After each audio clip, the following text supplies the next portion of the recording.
Okay, welcome to the first video of the new unit, number 6, on exponential and logarithmic functions.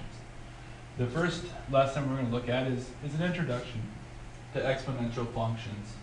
A couple learning targets. The first thing we're going to look at is what makes an exponential function, what are some of its key characteristics, and the second thing we're going to look at is how to graph a exponential function with some transformations. All right, so first thing we'll do here is kind of look at what it is that makes a function exponential. All right, so all exponential functions are in the form y equals b to the x. All right, and b here is the base. All right, the base is a constant. Right, within the function, the base never changes. And x here, what makes this is the key here, is that the variable is an exponent. Hence the name exponential graphs, exponential functions. All right? So, when we're talking about exponential functions, there are some key things to look at, things that would disqualify a potential function from being exponential. And there are some restrictions on b. b has to be greater than 0. It has to be positive, right? It has to be positive. It can't equal 0. It can't be negative. Now that's the base. And the other restriction is that the base cannot equal 1. Well, if the base is 1 and you raise that up to any exponent, you'll always get 1, which is a constant function, not an exponential function. So let's take a look at, when I said b has to equal or be greater than 0, it has to be positive. What about a?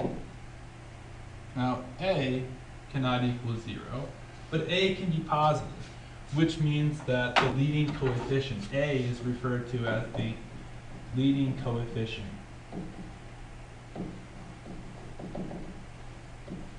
So the function can start off with a negative number as long as that negative number is not being raised to the exponent, right? So what do I mean about this? If I have y equals -2 to the x, this is not a function because my b is negative. But if I have y equals negative parentheses 2 to the x, that is okay because the base, which is 2, is positive, but the leading coefficient is negative, so that's okay. All right. So those are kind of characteristics that will determine if it is an exponential or not an exponential function. If we're looking at the domain of exponential functions, they always follow the same pattern. The domain is always -infinity to infinity. That does not change for any exponential function. The range can kind of shift. The range always has a value and an infinity. It could be the value going to infinity, or it could be -infinity going towards a value. That value could be 0 or any other number that's real. But that's generally the idea for the range. We're going to introduce a new idea here, a new term called an asymptote. We haven't seen asymptotes in our functions before. So what is an asymptote? It's a line that a graph approaches as the x to the y approaches positive or negative infinity. Now what we're going to look at with an exponential function is a horizontal asymptote, right? Exponentials always have horizontal, right? We'll look at some different kinds with other functions, but right now, horizontal, which means it's always in the form y equals 0, or y equals 1, or y equals 2, or y equals some number, all right? Now, we can further classify exponential functions as exponential growth or exponential decay. And if a is positive and b is greater than 1, then what we have is exponential growth. Whereas if our a is greater than 0 and our b is between 0 and 1, then we'll have exponential decay. Either way, the a has to be greater than 0. You cannot have a negative leading coefficient and get exponential growth or exponential decay. Doesn't matter which way it's going. If a is negative, it is neither.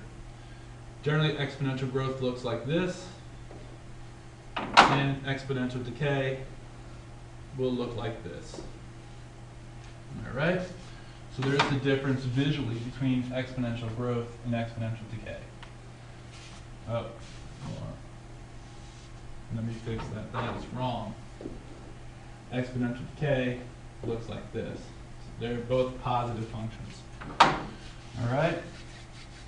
So let's take a look then at the graph, a basic graph of an exponential function 2 to the x. All right?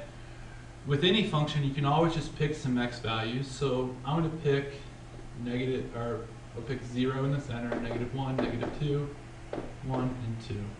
If I was to plug that into the function 2 to the x, I get 2 to the -2nd, 2 to the -1st, 2 to the 0, 2 to the 1, and 2 to the 2nd, which gives me 1/4, 1/2, 1, 2, and 4.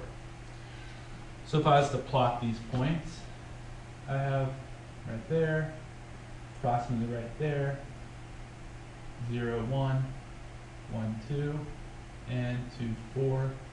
3 would be 8. Show you how it kind of just jumps up there. And it would look something like that. Now, we want to see the asymptote, right? This is the asymptote.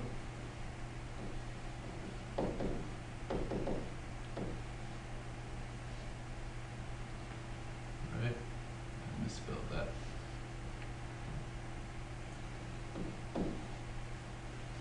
Which is y equals 0. Now, we put that in as a dotted line because it's not really a part of the graph that you see, right? So it's dotted lines. They're not points on the graph, but it visually shows us that you know that there's an asymptote that the graph approaches but does not intersect. All right? This is an example of a growth because the function is positive and my base is greater than 1. Right? That's what you're looking at for growth or decay. Your a has to be positive. Your base is greater than 1, it's growth. Your base is less than 1, it's decay. If it's a negative function, it's neither, right? Your domain here will be from -infinity to infinity. Your range will go from 0 to infinity. My asymptote is y equals 0. My y-intercept will be 0, 1, right? My x-intercept, this does not cross the x-axis because the x-axis is my asymptote. So there is no x-intercept for this particular function. There are some exponential functions that do have x-intercepts. This one happens to not have one. My end behavior, so this will be a little bit different for some of you. As I move to the left, my function is approaching my asymptote. It will not go down forever because it can't cross the asymptote. So it's approaching 0. On the right, it's going up forever, so that means it's approaching positive infinity. So again, that's a little different, but this is kind of representative of what exponentials would do. They'll be, on one side it'll approach the asymptote, on the other side it approaches either positive infinity or negative infinity, depending on the function. So we have here the different types of transformations, and we've seen this before with the other functions, so I'm not going to go through this. Take a look at this chart and make sure you understand it, If you have questions, we can talk about it in class. Let's kind of do a little bit of practice graphing some transformed functions. All right? So I'm going to kind of leave the first one for you to do after we do the second one here. I'd rather take a look at this second one first and kind of talk about it. So this would be your example. If we're going to look at this, again, my base, right? Let's plot some general points, the base points. So 1/2 to the negative second, 1/2 to the negative first, 1/2 to the 0, 1/2 to the first, and 1/2 to the second. So this gives me 4. This gives me 2, 1, 1/2, and 1/4. So that would be at -2, I'll go up here to 4. At -1, that would go to 2, 1, 1/2, and 1/4. So those are my base points before any transformations happen. But I look up here and I see that this has been shifted to the right, 2 units, and down 1 unit. So if I'm looking at my function here, this blue point here can go backwards 2, down 1. Sorry, right 2, down 1. This one would go right 2 and down 1. This would go right 2, down 1, right 2, down 1, and right 2, down 1.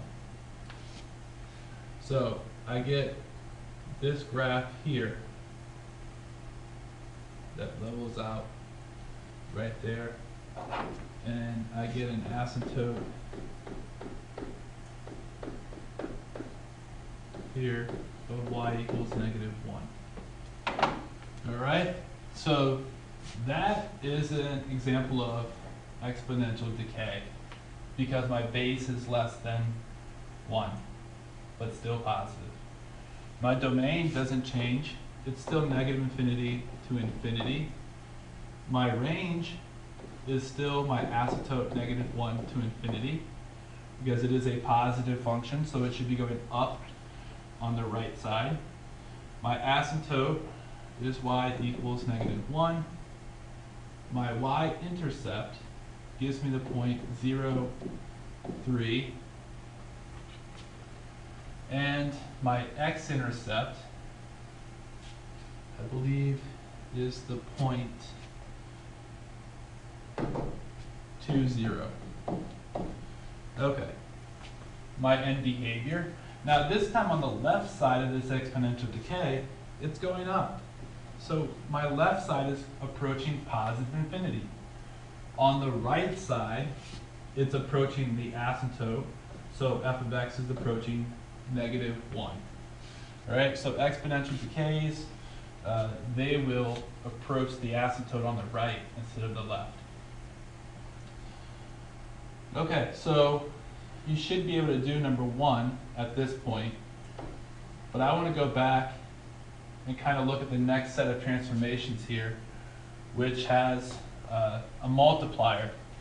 It is being stretched by a factor of 2, while also being reflected over the x-axis. So this introduces a lot of difficult things here. When I'm thinking about the base 2 to the negative second, to the negative first, 2 to the 0, 2 to the 1, 2 to the 2. So again, that's 1/4, 1/2, 1, 2, and 4. So if I'm looking at these points, my base points look something like this.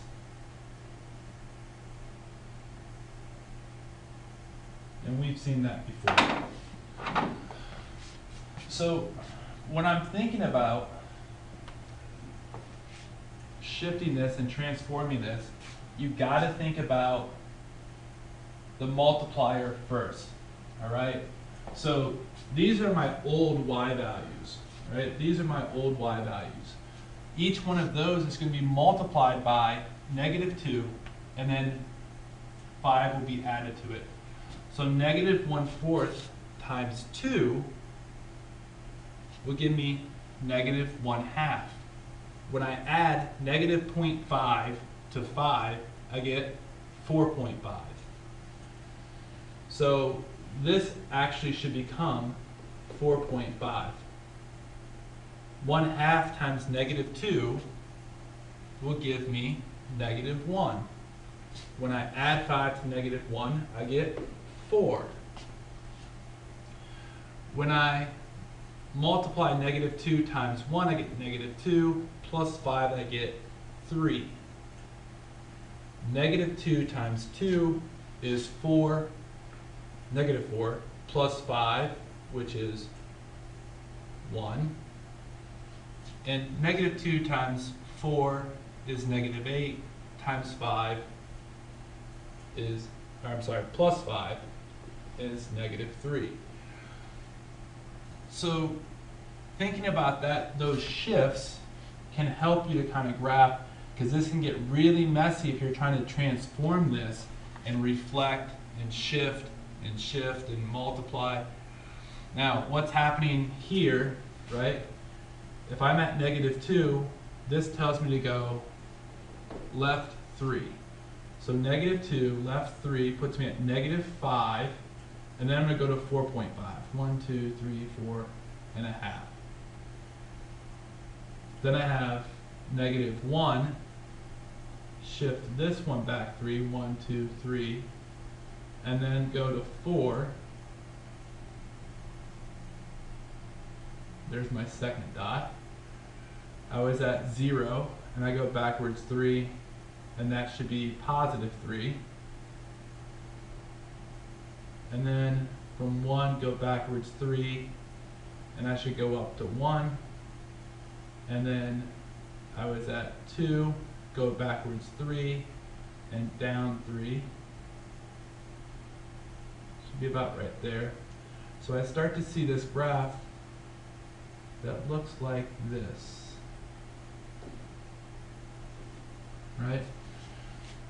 And I think that's probably the easiest way to do it, is to realize that these values, right, are all times, right?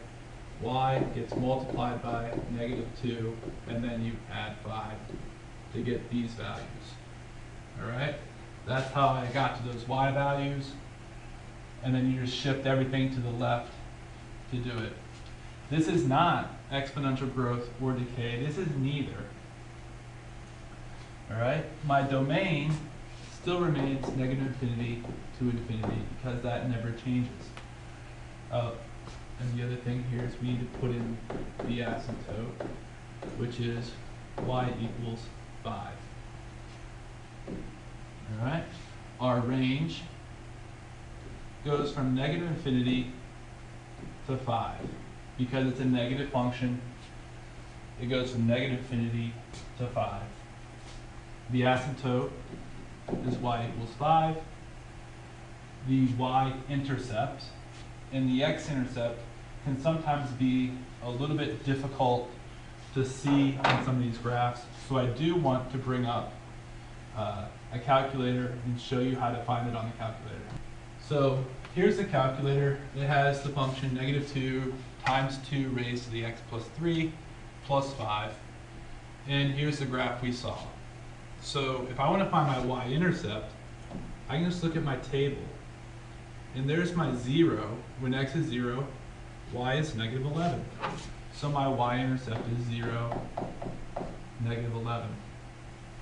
Now, in terms of my x-intercept, I can find that by looking at the graph and calculating my 0. Just come over here, left bound. Come over here, right bound. Hit enter. And I have a 0 of -1.67, or -1.68, comma 0. So negative 1.68, comma 0 is my x-intercept. And that, for right now, that's going to be the best way for you to find those values is by using your calculator. On my end behavior, on the left side, it's approaching my asymptote. So f of x is approaching 5. On the right side, it's approaching negative infinity. Okay, so that's the graph and the characteristics of this function. And when we're graphing this, if we ask you for x-intercepts or y-intercepts that aren't nice numbers, we'll be expecting you to use your calculator to do that for now. The last graph here, I also want you to kind of do on your own, but it's got a letter here instead of a number as the base. This number e. E is a number, right? Like pi is a number. It's irrational, but we call it the natural base. And we'll talk more about this as we go through the unit, but know that e is called the natural base. And we're going to talk about its approximate value. Like pi isn't exactly 3.14, but that's what we call it. That's what we think about. E is 2.718, 2.7 for the graphing purposes, which means e squared is 7.39. All right, so when we're doing this, use those numbers. So if I'm talking about e to the negative second, that's going to be 1 over 7.39. E to the negative 1 would be 1 over 2.7, right? E to the 0 is still 1. E to the first equals 2.7. And e squared we'll call 7.4. All right? So you can kind of use those numbers as general guidelines for graphing this function. All right? So that's the end of the video. We will see you in class where we'll be asking you to graph some functions and tell us some characteristics about exponentials, identifying exponential functions as well. All right, have a good